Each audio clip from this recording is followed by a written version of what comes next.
What is up, Ken? It's great to be here. It's always fun to hang with you. How you doing? Happy New Year's Eve. Yeah. Depending on where you're at in the world, it's actually New Year's right now, right? So happy New Year's for people on the other side of the world.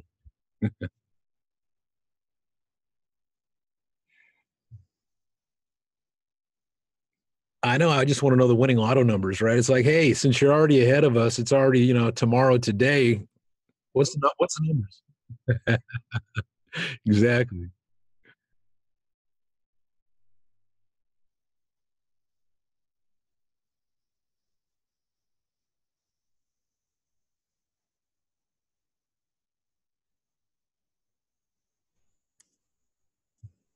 All right. So some of my background, who I am, and then Monarch, or okay, cool.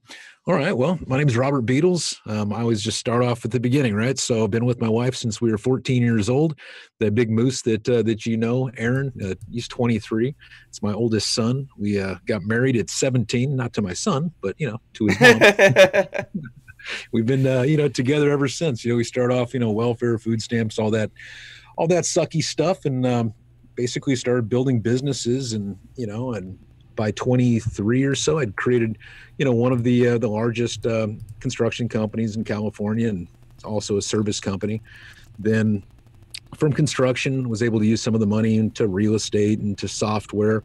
I've always been, a little techie, little he always had fun, coding things, and ever since my first computer, always had fun doing that stuff. So in 2009, I created a software company called Splash Factory, and we build a lot of platforms for large companies like the United States Post Office. So some of their applications and platforms, things like that. I got into crypto around 2011. A guy named Max Kaiser, great guy, super outspoken, funny, smart, controversial, created, one of the world's most well-known algorithms that aren't well-known that runs the New York Stock Exchange and things like that. He started talking about Bitcoin, kind of basically opened my mind to it. So that was around, I think, 2011, something like that. Started getting into crypto around then, around 2017. A lot of my really close friends and family, they knew that, that I'd been in crypto, and I knew more than some.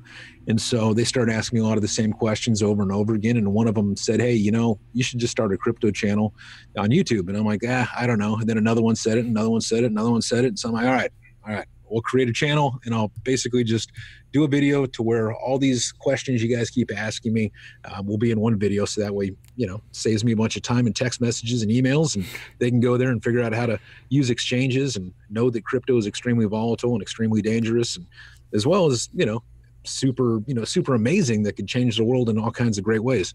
So, we did a video, did really well, did more. And so we've done hundreds since then, which, I wanted to basically bring value to the community. So we created Monarch. I'm the builder of Monarch. Myself and Sneh were the founders. So Sneh Bot. Basically what Monarch is it starts off just like I always kind of explain it, is if you're building a big building, right, a big skyscraper or something like that, you want to have a really solid foundation. So the foundation is a decentralized wallet. So it's my favorite decentralized wallet. Basically, it allows you to control, your cryptocurrencies. You own the seed, you own the key. It allows you to track your portfolio. So imagine having a blockfolio right inside the wallet. Imagine That's being always been a dream of mine. yeah. So you got, you have your wallet, you got basically the blockfolio, you have all the news, you've got your market cap, you control the seed, the key, just you. Now, today, you're able to buy and sell cryptocurrency from it.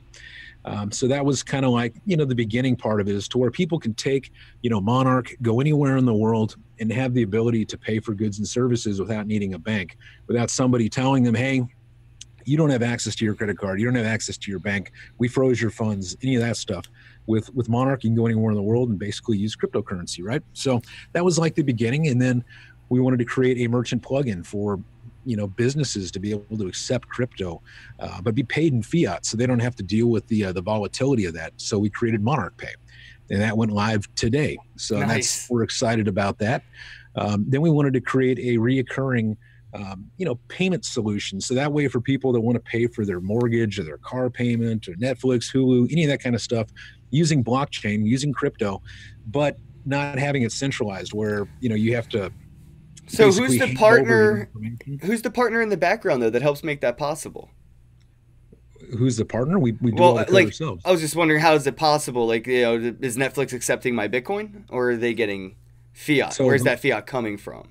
gotcha. So the way that that works is we have basically multiple leasing of your keys. It's kind of this code that we created that allows for you to send crypto, and then we convert on the way through to fiat. So that Oh, way, once you cool. plug in your information to your Netflix or your Hulu or whatever, they really don't care. They'll either A, get digital cash, or they'll get a digital credit card signature, that allows them to be paid in fiat, because they're not going to want crypto. So just like Mm. with Monarch Pay, they can take crypto, but we convert it to fiat. So we're basically taking the crypto, changing it into USD, and then giving it to the merchant. So the same thing with these recurring payments is we take the crypto, convert it to fiat, and pay it on your behalf. But it's decentralized to where you're in charge of your funds. It's not on like a centralized wallet where we have your information, your key, and your seed, and all that kind of stuff. It stays on your decentralized wallet. Nice. So And so that payment processing's live today, so businesses can start signing up for this. Like a local business could even sign up to be part of this monthly subscription. it's free. It's not even a monthly Nice. subscription. No, but I So meant like my monthly payments or my reoccurring payments. That's what I meant. gotcha. So right now, you can sign up for a Monarch Pay, which is a merchant plugin that allows a store owner to take cryptocurrency and be paid in fiat. So awesome. The decentralized. Remember, this is, we're still amidst, a token generation event, right? So rather than being one of those white paper promises, we've been delivering, like before we even came out with a token generation event, we launched our wallet. So we came out with tech the whole time, and every single week, month, we're dropping more and more tech. And 99% of this is built on my and Snae's dime. So as far as the decentralized recurring payments, I think we got that coming out in like Q2, I think, of next year, something like that. Let me Nice. double check the roadmap real quick here. I should know it by heart, but our He's got a roadmap's lot all. going on. Seriously, like yous are killing it. Like I love it. I worry sometimes. Honestly, I'll say like I feel like having too many things going on at once, one may suffer. But I haven't seen any of that. Like this whole year, it's just been equal progression all around, from the wallet to the token to the payment solutions for everything. I mean, you guys have an amazing team over there, and the solutions that yous are solve, like this is awesome. I wanted to talk though about like the current, like this update that just released today. Google or these app stores should be pushing out the Monarch wallet update today. What are the features that maybe have been added to this wallet as of today? Sure. So with just to touch on the recurring payments, yeah, we do have a lot of stuff going on for sure. But at the end of the day, we're way ahead. That's why I don't really haven't paid much attention to the roadmap, because, for instance, like fiat support was supposed to be at the end of Q1 next year. We already have it, Yeah, right? So it's awesome. our merchant plugin, end of Q2 next year, already have it. So like the recurring payments is sometime next year, but we've already made a bit. We've already kicked a huge dent in it because we've already got the patent. So we basically worked on the patent, made sure we could code it, make sure we could do it. Now it's just a matter of implementation. So as far Nice. as the new features, it's a brand new UX and UI. So complete new user experience, user interface. I don't know if you can kind of see. You Oh can kind yeah, of no, we can see it. Your camera's pretty clear. All right, cool. So, basically here, it allows you to put your Bitcoin, Ethereum, Monarch, XRP, Stellar, TrueUSD, GoChain, all those different types of coins, all your Ethereum ERC20 tokens. So you can store all that on here decentralized. Now, what we added was the ability to buy and sell, Bitcoin and Ethereum right from your checking account, right? So, and the credit card. So right now, as soon as the store pushes it out to the people, you'll be able to use your bank account tied into this and pay for Bitcoin, sell Bitcoin, and put it right back in your bank account. So that's sweet. So we added that. What kind of fees are Then, associated with that? uh, I want to say it's around 2%, something like that. Yeah, Well, it's pretty low. I know credit cards are a little bit more. The oh credit yeah, I mean card, that's of course though. I would imagine. Yeah, our credit card processing company is on the other side of the world, and so we've been trying to go back and forth with them, but they need this thing called sleep. We don't, but they do, and so I'm trying to make sure that the credit card side of things goes live with this update too. So if it doesn't, it will this week. But credit cards a little bit more. I know some people, I think like Bread and people like that, they charge like 10% or something, but I think ours is. I want to say it's somewhere between like 5 and 7%, something like that for credit card. And I think bank transaction, I believe, is somewhere around that 2 to 5%. I'll have to double check that. I should know that. I'm sorry, but I've been too busy building it, and I let Snay handle all the money. So, but anyways, yeah. So we've got the ability to buy and sell crypto. Hook up your bank account. You should be able to hook up your credit card. Let's see, what else did we add to this one? Oh, we created Monarch Pay, right? So that way for merchants, they can start accepting crypto and be paid in fiat. So all that stuff is live in a whole shiny new, user experience, plus KYC, that whole integration, because basically we have, our broker dealer license. So for a lot of people don't understand that when you're trying to do a token generation event or an ICO, you have lots of people that just try to stay away from the United States. They just try to stay away, or they try to say, hey, look, we're a utility token and we don't care what they say because we passed the Howey test, whatever. Right. But we all know that, they're trying to keep from filing paperwork. They're trying to keep from, doing the stuff that's required. A lot of people, you saw that last year. You see a lot of people this year just shutting down, not just because they run out of money, but because they realize that, hey, this really is a security. So from the beginning, we wanted to make sure that we were compliant. So we did our Reg A, Reg D. We got our broker dealer license. We filed our BIT license paperwork, ATS paperwork, all that kind of stuff. So filed all the paperwork, got our licensing, with the broker dealer. Have a true security token, have a true utility token, not trying to hide from the SEC, actually working with them. So how's that been? That really separates us. What's that? How's that been working with the SEC?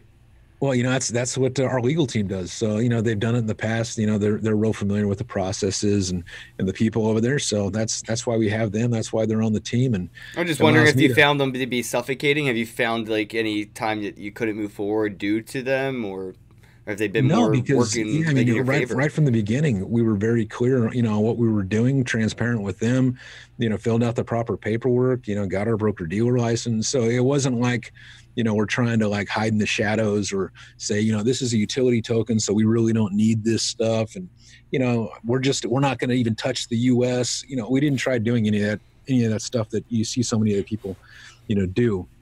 Having my channel, I knew from experience that a lot of people were upset that they weren't able to participate in crypto projects that are in the US or outside of the US. And so what we wanted to do is create a model to where no matter where they're at in the world, as long as it's legal, I mean, there's places like Iran and North Korea and stuff like that, obviously, but wherever legal, they could actually participate if they wanted, right? So that's why we have, the security token, and that's why we have the utility token. That's why we have our licensing.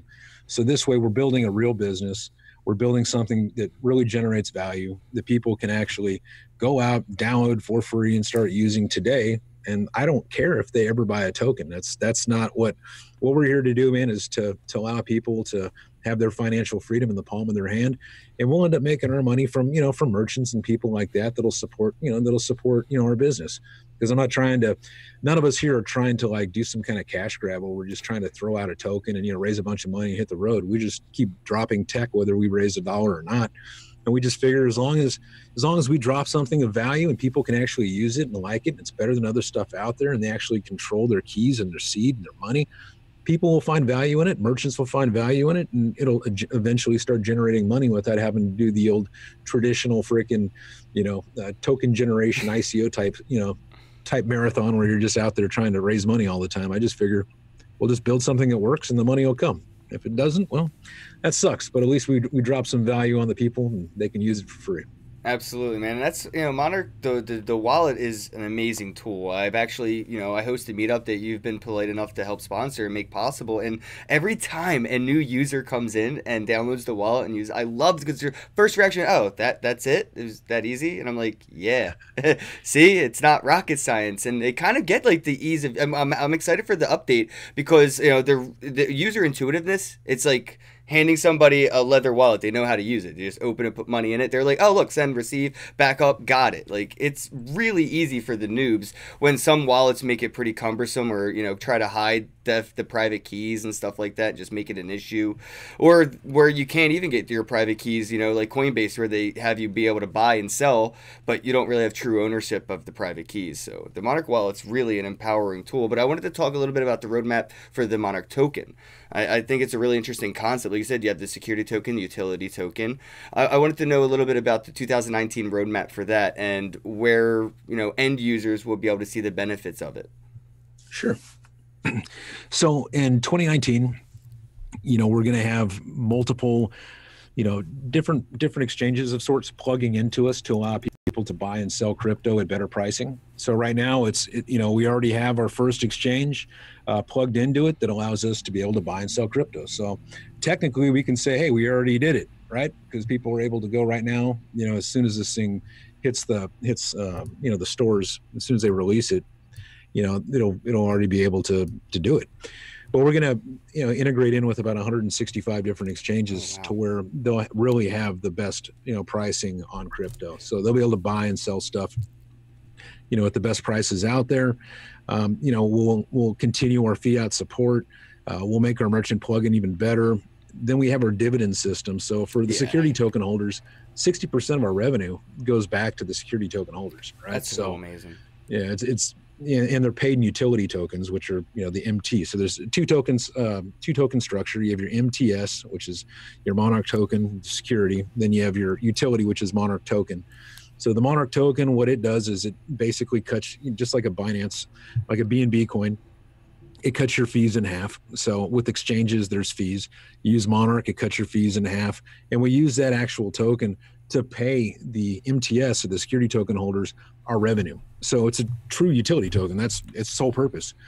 And then the actual MTS, what that does is 10% of all the money that we raise or that goes into the actual, the income, is actually, it goes into physical silver, which is stored with Scottsdale Mint. They're the ones that mint. I love that. I love that. It's real. I mean, it's a people's money, man. It always has been. People say, oh, it's backed by silver. It's like, well, what else out there is backed by really anything, right? You can have Ethereum backed Ethereum. You can have, but I mean, it's like, I want to make sure that the money that, goes into the business, the revenue, the money that we raise, 10% of that goes into physical silver that's actually trackable. It's not just some BS, scheme. You can go right on the website and see exactly where it's at. It'll be stored in like central bank vaults or whatever, wherever Scottsdale Mint. Like I said, they do the minting for the central bank. So they're about as legit as it gets. And so Josh, he's one of our advisors, our partners. They get the money, they purchase the silver, they show all the records and transactions of it. And so there's actually something physical backing each one of those, MT tokens, those MTS tokens. And then, they get a big chunk of our income, right? So I think it's like 50% of our income, 50%, something like that, goes into, it goes right back to the MTS holders via utility tokens, the MT. So if you got MTS tokens, the 10% of the income's going to silver. And then like another 40 or 50% of our income goes to them as well. So it's, it's a real system to where, it rewards the people that, that believe in the business. This is how I see tokenized economies really flourishing in the future too, where the people thought I was nuts when we came out with this, back early January, something like that. When I started talking about this, they're like, what are you talking about? You just need one token. I'm like, dude, you can't do what you're doing and stay legal and compliant. Oh, no. Just go out there and just raise money. I'm like, no, we're going to launch with a security token and a utility token. Now you start seeing this as like common practice of sorts. It's 2019. I'm predicting it. I'm telling you guys, I'm predicting it. 2019. Everyone's going to be doing this, dude. You set a trend, and it's because it's friggin' genius. And it is the future of economics, where people that are going to want to have stake in a company and get dividend in the utility of the friggin' company they have stake in. It just makes sense. I just figured people want a paycheck and they want to know that the coin or token that they're holding has some actual, something real behind it. So this way, if you believe in Monarch, right? So and you're an accredited investor that holds the MTS tokens, wherever and whoever's legal to do it, which are people in the U.S. or people abroad, but there's different countries that don't allow cryptocurrency, right? So like China, North Korea, Iran, stuff like that. So wherever and whenever legal, those people that hold the MTS that believe, they're basically getting a weekly paycheck, right? So they're getting our income, they're getting, tokens are backed by silver. It's a lot of cool stuff. So I wanted to make sure right from the beginning that there was a reward mechanism in place to kind of incentivize people to, to hold these tokens versus, just try to, pump and dump and stuff like that. There's a real reason to. I mean, you're getting a freaking paycheck basically if we're successful, right? I mean, that's the thing. 99% of this stuff's been built on my dime. So God's blessed us.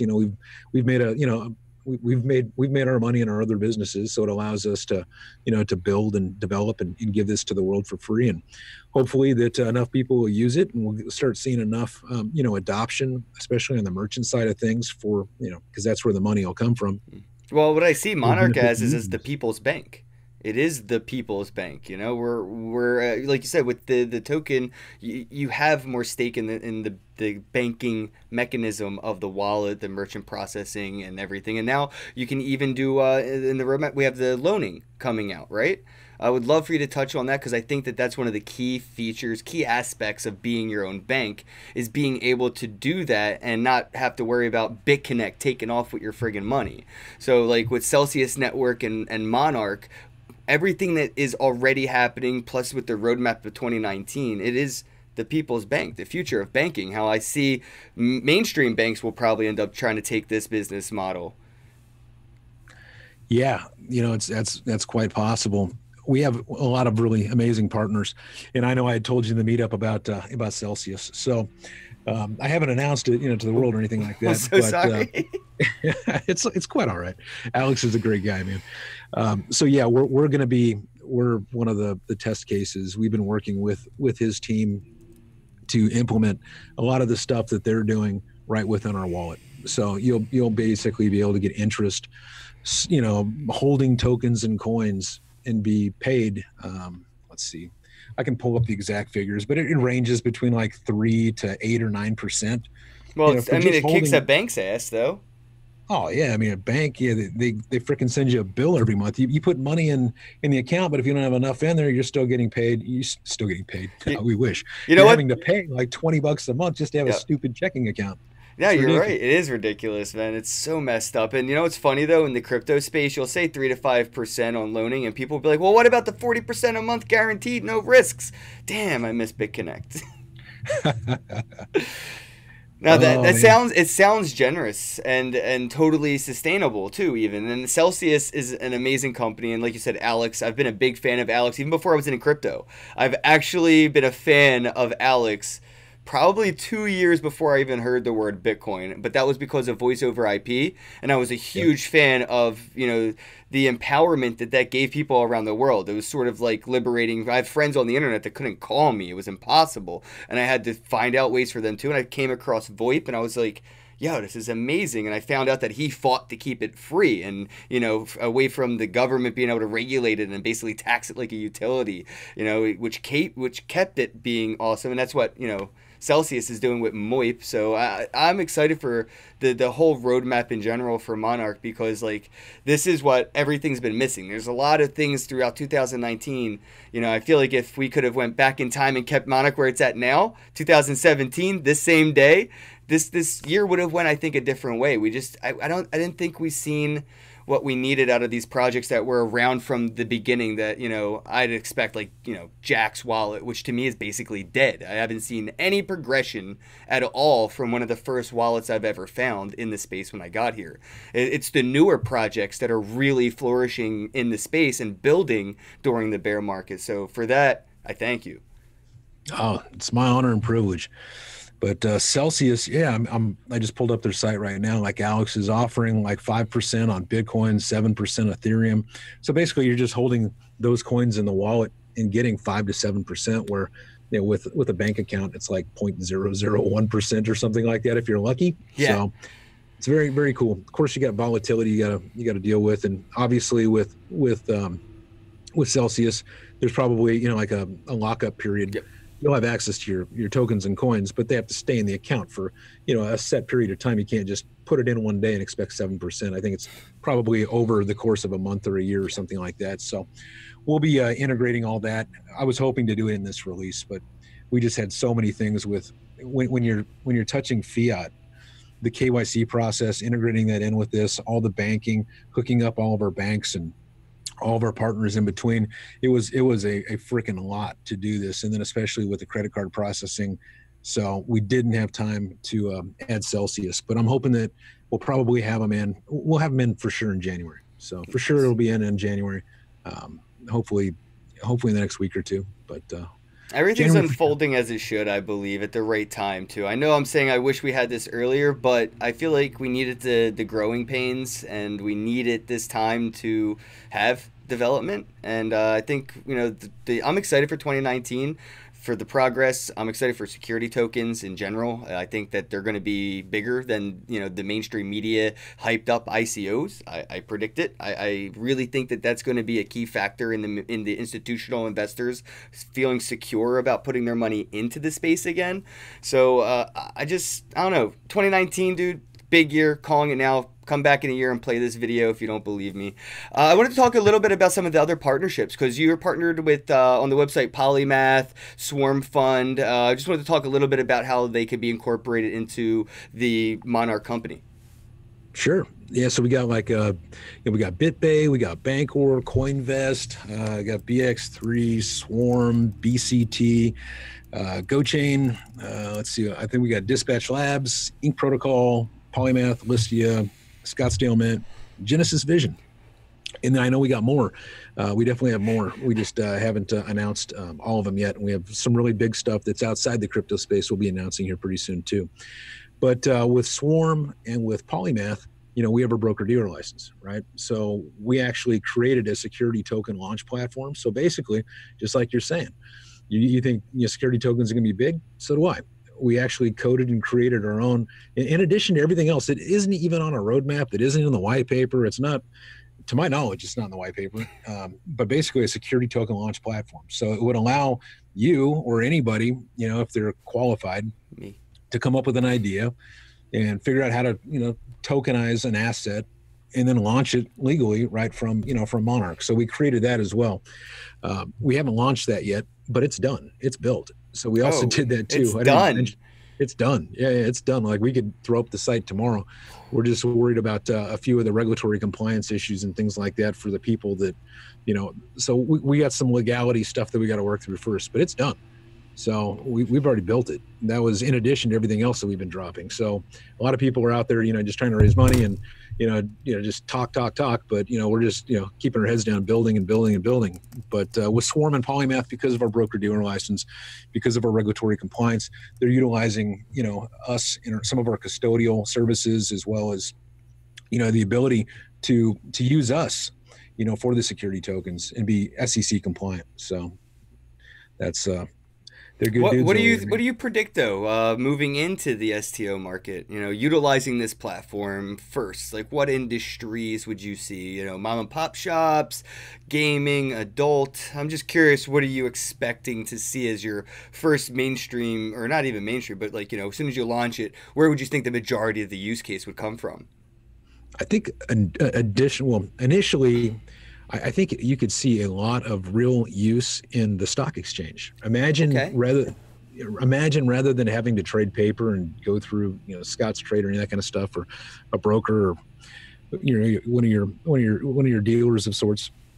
Imagine being able to have Apple tokens, right? Imagine the whole company of Apple is built up into tokens, or or whatever business. I think that's a really solid use case right there. I think real estate, being able to tokenize actual physical property to where people can buy those expensive houses and commercial buildings and land and all that kind of stuff, own a little piece of it. Obviously, there's going to have to be some kind of manager of sorts over the property. So some of that stuff's going to have to be figured out in the contracts. But New York's actually doing this right now with one of their hotel skyscraper-y thingies. They've tokenized it. Yeah, because a lot of people can't afford a building on Madison Avenue, but if you put a million people together, now they can, right? So yeah, I think you're going to see stuff like that. Stocks, actual businesses becoming tokenized, Yeah. real estate being tokenized. I think those are some really solid use cases. You can get really creative and You come hit up with me in all the kinds heart of with the stocks because people really don't realize when you own stocks, you don't own stocks. Somebody else has them, and you have some. You can ask to move them because you have some form of permission. But they're never in your possession. You never actually have stocks. I mean, you can have a stock certificate, but you have to pay to prove that it's not counterfeit. So it's a handicap just to have that. Yeah, I see. Like, I mean, you already know people like Nasdaq and the New York Stock Exchange, like ICE, all that Could kind of you stuff. imagine if they didn't have to close? Holy crap! Yep. Holy crap! 24-hour trading stock market. Yep. That's what we have in crypto, and eventually, I think we'll probably have that too in stocks, I didn't think of especially them if the going company. security tokens to be 24/7, dude. That's a decentralized exchange with a Nasdaq token. That yeah, I could see that. I could totally see that. It would run all day because it would be decentralized. Yeah, all right, I'm in. Yeah, we don't have to be crystal ball readers. I mean, you already see the players that are getting into it. What do? Right? So you already know they see it too.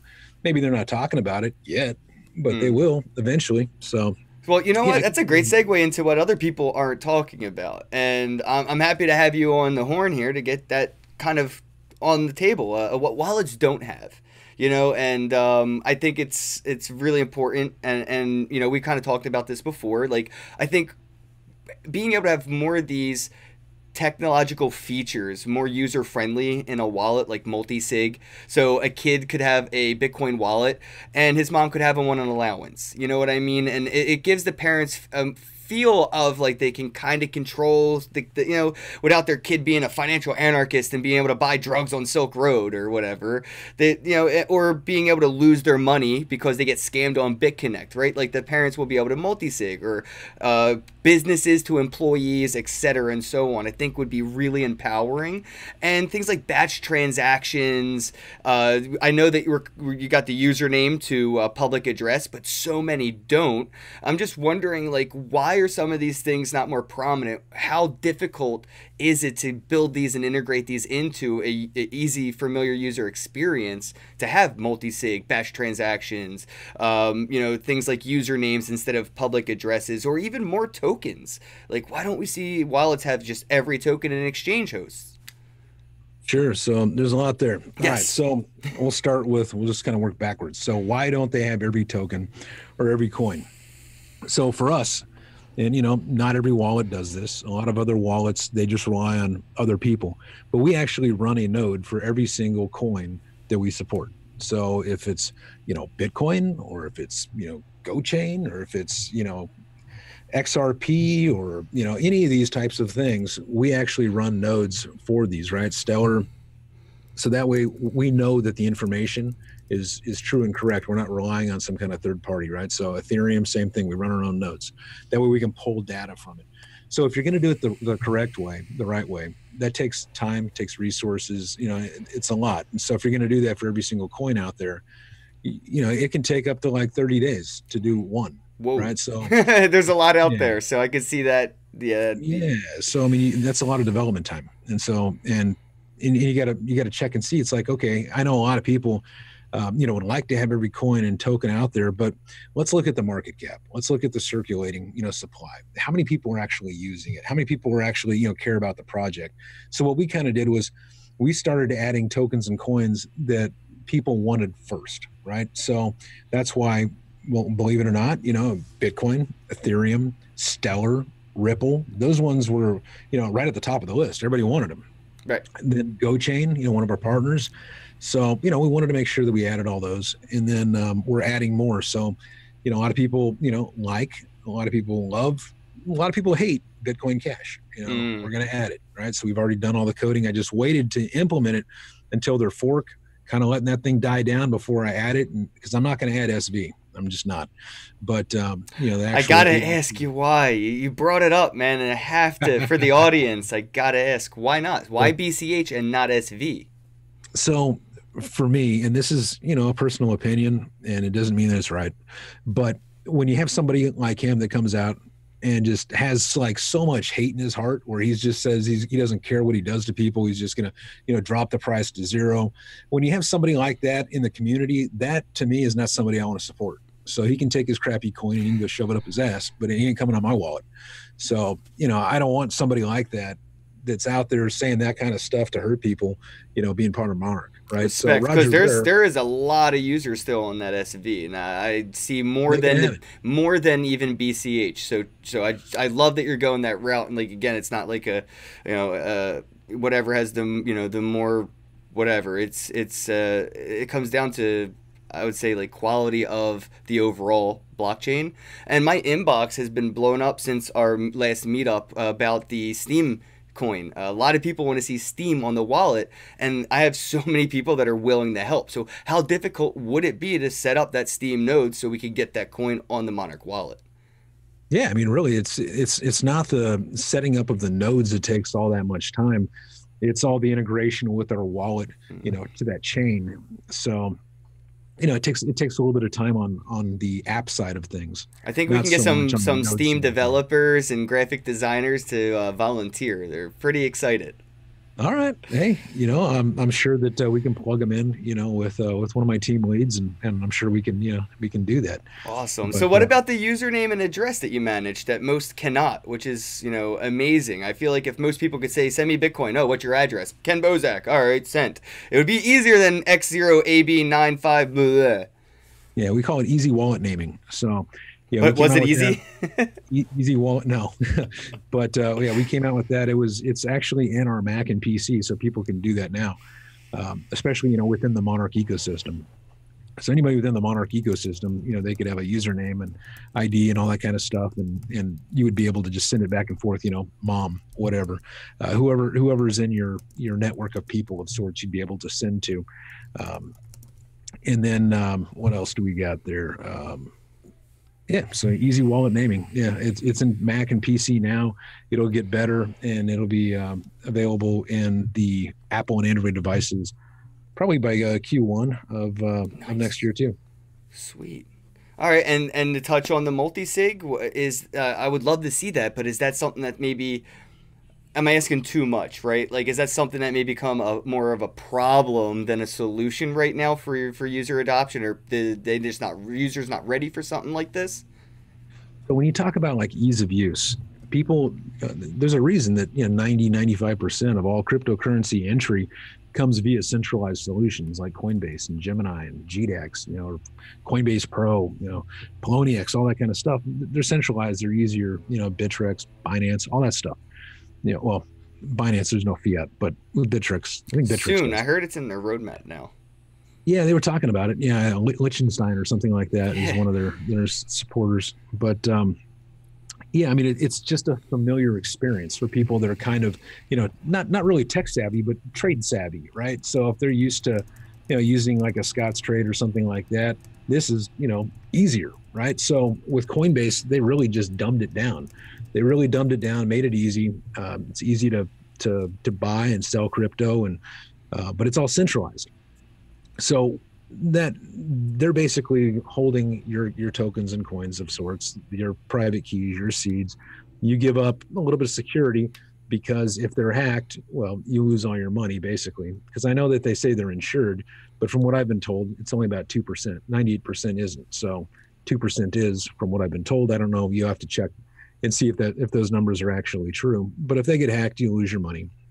Whereas with Monarch, it's a little bit more cumbersome than a centralized app, right? Because you've got a private key and a private seed. Whereas with Coinbase, you just got an email and a login and maybe a 2FA, something like that, and you just buy and sell and you're done. You just let them worry about it, and you hope that they don't screw you. So we're working on making this a lot easier, so that way people in the mainstream can actually use it and not have to know how crypto works. And so that's always been my goal, is to create something that is completely crypto, that you don't have to know anything about crypto to use. So you're using it. You have no idea that it's blockchain. You have no idea that it's crypto. You're just using it. It's easy. It's awesome. And so that's where we'll be. It's just taking a little bit, because it's kind of like it's not a really slow process, but there's an introductory phase where you have to basically explain to people, okay, this is your private key, this is your private seed. Make sure you keep these safe. Go to the next screen. Just kind of like you're kind of like holding their hand a little bit in the beginning, and as time goes on, you won't need those training wheels so much, right? Yep. And we'll just keep making this better and better and better and easier to use, and next thing you know, it'll be completely decentralized, and you'll be able to not know that it's not centralized. You know what I mean? It'll act like a centralized platform being decentralized, and so people will not have to know all the ins and outs of crypto. So that's where we're going. It's just takes a minute. You brought up a really important point. Like, what if those centralized exchanges were to get hacked? Even from insider hacking or whatever malicious activity could take place, it is a honeypot of I think Litecoin is like a third of all Litecoin that exists is held on Coinbase. So could you imagine the shitstorm that would happen to Litecoin if they had a Mount Gox-like event? And this is defeating the purpose of crypto, which has inspired and sparked the Hold Your Keys, January 3rd event, the Keys event. I wanted to see if you could touch on that, because January 3rd day, why are so many people promoting this? I don't know if the noobs are really ready for that responsibility. Like you said, we're still working towards that ease of use and personal responsibility. I feel like the custodial exchanges may serve a purpose for the people that aren't as tech savvy that still want to get into the space, because there is a border to entry to crypto, and it's technological and educational, and some people just ain't smart enough to get into it yet, which I look as centralized. Crypto is centralized to smart people due to its not so ease of use. And I think that Coinbase and exchanges serve that purpose. But January 3rd, everybody wants everybody to get their keys off. Are people ready? What's the worst that could happen? Well, the worst that could happen is, they take it off and they put it on a paper or decentralized wallet and lose their keys or seeds, whatever. And somehow the transaction goes wrong and they lose their money, right? That's the worst that could happen.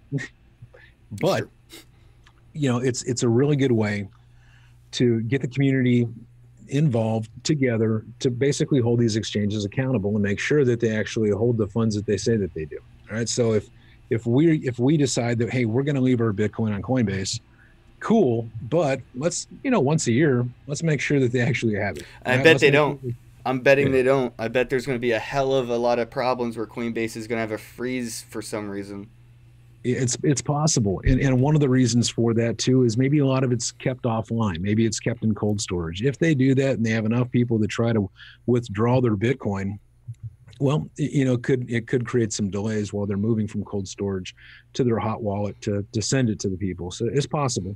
Some of these exchanges I think are, just complete freaking scams. Yep. Then there's other exchanges that I think are legitimate and trying to do good things. And I think those guys will be okay. But if there's enough people out there that all pull all their crypto off the exchanges once a year or over the course of that week, and have it all off by January 3rd, you're going to see what's real, and kind of what's not. But also knowing too that a lot of these whales that own all these huge bags, they probably keep it in cold storage anyways already, right? That's true. But yeah, so I mean, you're looking at retailers, retail investors and some day traders and things like that. If they all did this, who knows? I really don't know what we're going to see. Like some people say nothing, this isn't going to affect anything. Then other people say, I don't know, man. I would love to see Coinbase audit it just as much as I would love to see the Federal Reserve audit it. Now that I would love to see. I would love it, but they're never going to do it. I mean, they did a self audit of their own market manipulation back during the BCH listing, and they did their own inside investigation, and they went back and said, "Oh, we didn't find anything," and the government was like, "All right, cool." And that was like the end of it, and that's no better than what Wells Fargo got away with. So for people to, support Coinbase is to support the legacy system just moving in, and the rape culture in crypto from fiat is now a thing. Like they're parasites in our space, and I don't support Coinbase anymore. Unfortunately, it is the easiest place, or was until now. Now we have Monarch, and there's other like safer ways, but I don't know a safer way to buy Bitcoin and get the private key instantly than using the Monarch token or the Monarch wallet. I mean. So I don't know. I feel like that, you know, we're in the time right now where it is it convenient for people to maybe start getting used to having access to their private keys as soon as purchasing it, and the Darwinism, right, where people will learn by getting hurt. Yeah, that's unfortunate, right? You don't want to see anybody, get hurt in the space, but sometimes, that's how they learn, right? Well, some I people know. don't read books, you know. They learn Yeah. by, you know, doing things and trial and error, and hands-on is a whole different, you know, progress than, you know, reading a book on how to ride a bike rather than getting on the bike and scraping your knee a couple times. But I encourage people to try to do things with, you know, $5 worth of crypto, lose it, figure out how you lost it, what went wrong, why was the fee at 100% transaction, what did you do wrong, but do it with $5. You know, start really really small. Don't be going and putting a mortgage out on your home. I wanted to kind of wrap things up with a recap of 2018. You know, what happened to the bull run? We were doing really good until 2018. I was just curious, what do you think maybe you know, deterred the Bulls from keeping that pace going? What went wrong in 2018, and where can we go right in 2019? What will it take to get the Bulls running again? Sure. And again, nothing in this interview is financial advice. Always talk to a financial planner, or advisor, or professional before ever investing in anything, whether it's crypto or anything. But my personal opinion with the markets in 2018 is nothing happened. I think that the SEC regulation, all those types of things, really scared people. It kind of hindered the growth. It hindered, the trajectory that we were on, because people got scared. They didn't want to go to jail. They didn't want to, basically look at a bunch of fines. And big institutions, before they come in, they want to make sure that, again, they're going to be legal and compliant. So the people that we were expecting to come in to kind of keep the growth going didn't come in. Nothing happened this year. We didn't have all the big players come in that we thought would. And so next year, I think we're going to start seeing some of those guys trickle in. It may not be as quick, as everybody was thinking, like January, February. I realize that, some things are supposed to come in at the end of February. Otherwise, that's all there is, right? They have to come in by the end of February, or it's dead, right? I'm with So you, but hear me out. right? I think what's going to happen here is the everything's going to work out. We're going to see everything play out, but what's the factor that not most people are taking into consideration is the income tax season that runs right into that.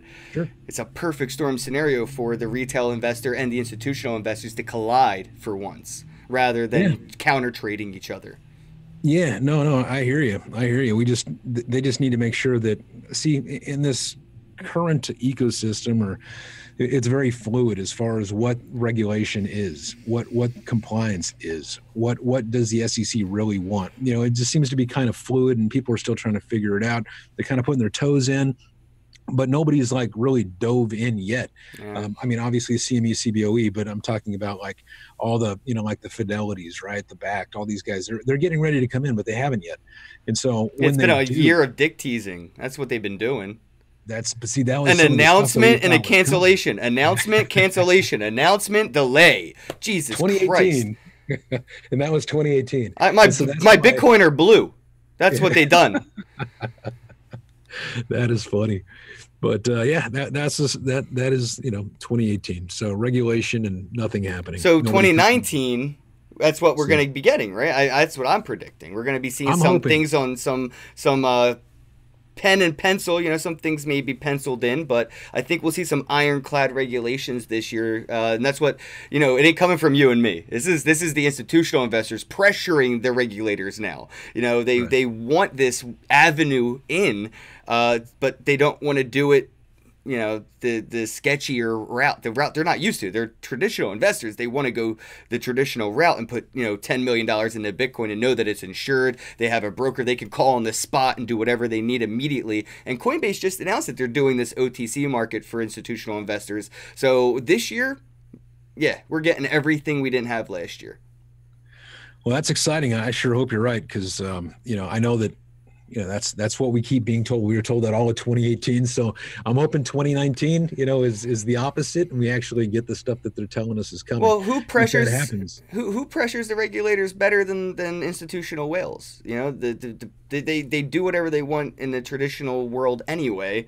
They're going to manipulate whatever way they need or want to into this space as well. You just got to know that it is coming. You'll never see it, right? Like, I know that we won't see the announcement of like the EFT or ETF, I mean, or anything else. We'll see the price moon, and then a few hours later, they're going to talk about this amazing ETF that just got approved. That's what's going to happen. Yeah, they always seem to know what's happening before the rest of the world does, right? So you obviously know there's some magic. There's some insider stuff going on for sure. You better believe it. You could have followed it, I mean, since Bitcoin's inception. Just follow the exchanges, follow the money, and you see follow the wallets, follow the biggest wallets. Exactly. And you can see that they're in just straight accumulation mode. Yep. No whale is selling right now. They're all gobbling up the dip. And I think it's a big deal with the OTCs right now. Like, they're not reflecting on the market. So when you have whales coming in to buy that are, unfortunately, Bitcoin is a great money laundering tool. If they come in to buy X amount of Bitcoin OTC, they can liquidate it on the exchanges cheaper than they bought it. It doesn't really hurt their business model because they probably saved 40% the traditional laundering route. Right. So I think the OTC market is what's damaging the Bitcoin price right now and kind of manipulating it on the way down. As I see more centralized exchanges taking place, like Poloniex being bought out by Goldman Sachs, I see those developers colluding to build the ultimate decentralized exchange that we've been waiting for. The Satoshi white paper of decentralized exchanges, the Bitcoin of decentralized exchanges to happen. And I think that has been pressured onto those developers that are seeing their babies get bought by banks. So I think 2019 is the year for us, and especially the pressure before the next halving. That's why I keep stressing the importance of 2019. 2020 is the next halving, and by that point, the reward system for the miners is cut in half. People want to start getting what they can now. This is the accumulation period before it is just bonkersly hard to get a whole Bitcoin. Yeah, there's only 21 million, right? And probably only 15, depending on how many have been lost. Yeah, I was going to say 3 million, I think, roundabout has been lost, stolen, or whatever, locked in other ways. So I think we're already at the point where 21 million Bitcoin are already in existence, if you think about the missing plus the 17 million that we have. Yeah. And then, Satoshi's 1 million that's probably gone forever, we hope. No, dude. Oh, don't get me put my tinfoil hat on. But I think when we hit a certain amount of mass adoption, a crazy smart contract will trigger, and it's going to like equally distribute those Bitcoins amongst the least Bitcoin holding wallets to balance the displacement of the currency. We don't want one person to have 1% or 90% of the Bitcoin. We want everybody to have mostly equal. We want to equally distribute that as much as possible. And I think Satoshi was genius enough to build that fail-safe in that. You mean Craig Wright? All right, guys, we're gonna end this live stream now. Done. I love this guy. No, dude, it is though, because I feel like the suits believe it. They need to believe it, right? When you see him talk to people in a suit that come from the traditional investment side, they buy it up. They gobble it up because it's what they need. You know what I mean? They can't live with fairy tales. They just can't. But they can believe in fiat. It baffles my mind. Yeah, it's funny. I give away $100 on every one of our videos in Ethereum, and actually created a contest.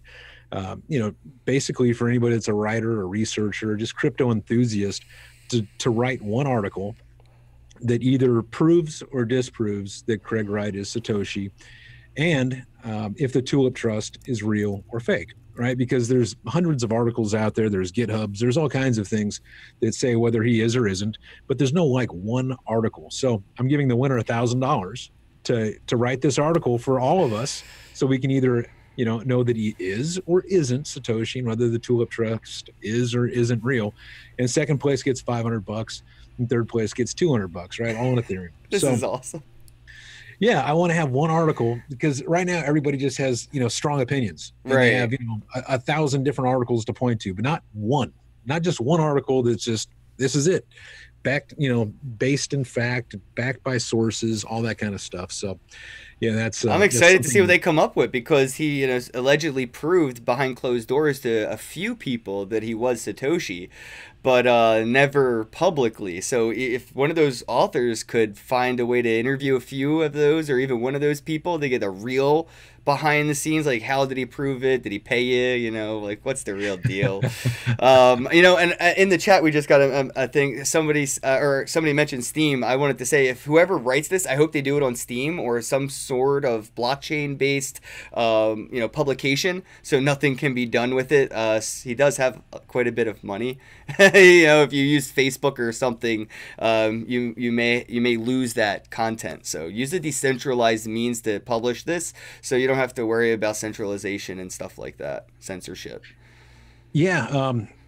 Right now I have it posting, I think, to Medium. So, I've kind of given up on Steam just because of Cheetah and what is it, Steam cleaners and all that crappy stuff that they're doing and exploiting it, and nobody from Steam wants to seem to help or do anything about it. So There's some real problems there. I can't say there aren't, but it's in beta, and Dan abandoned it at like an infant stage on our doorsteps. We're doing what we can with it. Hopefully, we can raise it to be a fine, upstanding citizen of the crypto space. But I do have problems with the whaling, and there is some censorship there too, of course, with like that popularity thing that we were talking about earlier. But I think that it's important to try to find a way to just copy paste and decentralize your content. It's safe. I've seen a lot of people lose a lot of content throughout 2018, especially on YouTube. Facebook groups were shut down, crypto Facebook groups, cannabis groups, stuff like that. So just try to inspire people to use as much decentralizedness as they can. I know you use streaming from YouTube. Yeah, I know. I've been trying to use DLive and DTube and BitTube, and there's still such beta that it actually causes the problem of me losing the content while making the content on the decentralized platform. Yeah. So it's trial and error stuff. The more we use it, though, the more the developers are inspired to make it better. Yeah, we'll get there. It just takes time. Yeah. I was going to say, Bitcoin doesn't need more money. It just needs more time. That's it. People just have to understand that, this stuff does not happen overnight. So, all right. Well, they definitely need some customer support over there at Steam. They just laid off like 70% of their people. So unfortunately, but so did a lot of people, man. Blockstream, Bitmain, EOS, Consensus, everybody. Consensus. Wow, that's. Yeah, but there was the true believers that tried to hold throughout the bear market, right? Like, they didn't dump on us, and that's why they're not flourishing. They, obviously they didn't dump, which I can respect. I respect that, but shit, you're a business. You should have done business things. Done business things. Yeah, do the business things. Like, I don't know, move it to a stable coin if you don't want to get fiat. I don't know. There's a great coin called Tether. How did EOS raise $4 billion and still have to lay people off? Come on, man. Well, I guess you got to keep that $4 billion. I didn't see it get pumped back into projects. So. I did not either, man. And projects like yours sure as hell didn't take $4 billion to become as impressive as they are, and that's what I'm talking about. Like, this year is going to be the year people see the progress and stop and maybe ignore a lot of the vaporware, like the hype of this vaporware shit, man. It's just I'm so over it. I think my last tweet was if all the meme stars on crypto Twitter could stop shit posting for 2019, that would be great. As we need the progress now. The shit posting era is over, man. This is the nitty gritty grind. I think 2019 is the year Bitcoin either makes it or breaks it. Honestly, it's the halvening coming up with all of this and the regulations back canceling their ETF again, everything coming around. It's a make or break year, I think, and I believe more so in the make. So strong hands, everybody. Yeah. I definitely think, it might get a little bit worse before it gets better, but I definitely think much better times are ahead of us. And the more people we get in, the better it's going to be, right? So Absolutely. All right, Robert cool. Beatles from MonarchToken.io, our president and chief and crypto commander over there, guys. Go ahead and pound that thumbs up button. Look in the link. There's a link in the description box below. You can download the app today on Android, iOS, PC. There's a link for every wallet that you could imagine for the Monarch wallet right down there. You can check out MonarchToken.io. Let me know what you think of the project in the comments below. All right, guys. Again, pound the thumbs up button, click subscribe, flick the alert bell, and have a day. God bless everybody.